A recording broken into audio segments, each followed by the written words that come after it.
Sokafana tamin'ny fomba ofisialy androany fankalazana ny tombaovao malagasy izay aharitra 3 andro miara-manatotsosa ny hetsika ny fikambanana fitoasana sy ny trano kultoraly. Efa mandray ny tombaovao malagasy io fotoan-dehibe marina ao anatin'ny taona ny vahoaka malagasy raha toka mbola misy ireo nametraka fisalasalana teo aloha hoy ny fikambanana fitoasana. Nosokafana tamin'ny fomba manetriketrika teto amin'ny lapan'ny tanàna Analakely ny fankalazana ny tombaovao malagasy 2021 ka iarahan'ny fikambanana fitoasana sy ny trano kultoraly manomana ny hetsika rehetra tao. Efa feno ny fepetra rehetra ahafahan'ny malagasy rehetra mankalaza ny tombaovao hoy ny komity mpanomana izay nanamafy fa tsy han'ny eto afovoantany ihany ny tombaovao malagasy fa iarahan'ny vahoaka malagasy rehetra. Porofony mandray anjara amin'ny hetsika ho fanamarina izany tombaovao malagasy izany izay ho tanterahana mandritra ny 3 andro ireo ampanjaka sy tangalamena avy amin'ny lafy valinozy. Fonosy fankalazana tombaovao malagasy dia fotoana anankiray anehoantsika menakavy aspevana malagasy ary fomba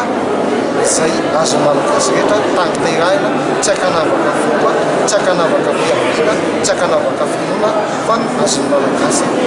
maneran'osy tanterahina ao anatin'izany fidiovana nataon'ny teny malagasy hoe ofisialy fidiovana fa ao izy zareo sakalava natao hoe fangalahelo,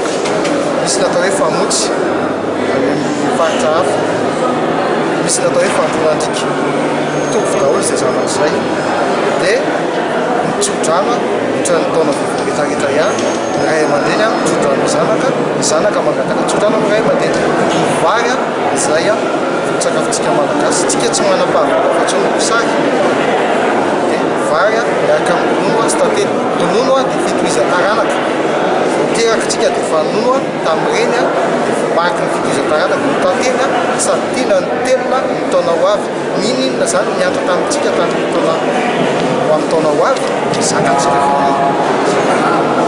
tahaka ny isa-taona tsy hivoana amin'ireo fomba nentim-paharazana entina namarina ny tombaovao malagasy ny andriany amin'ity taona ity.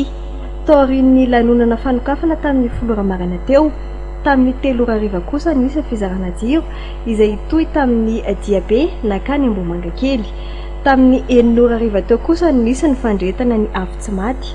Rahampitso isy ny vary tondrahandronoana mantatelo zaraina amin'ireo mpanotriny ary amin'ny 10 maraina no isiny ny fitsofandrano avy amin'ny ray aman-dreny sy ampanjaka ary tangalamena eto amin'ny lapan'ny tanàna ho faranana amin'ny atrikasa sy velakevitra samihafa ho fampisehoana ny kolontsaina malagasy kosa ny fankalazana ny Alahady 20 Marsa izao.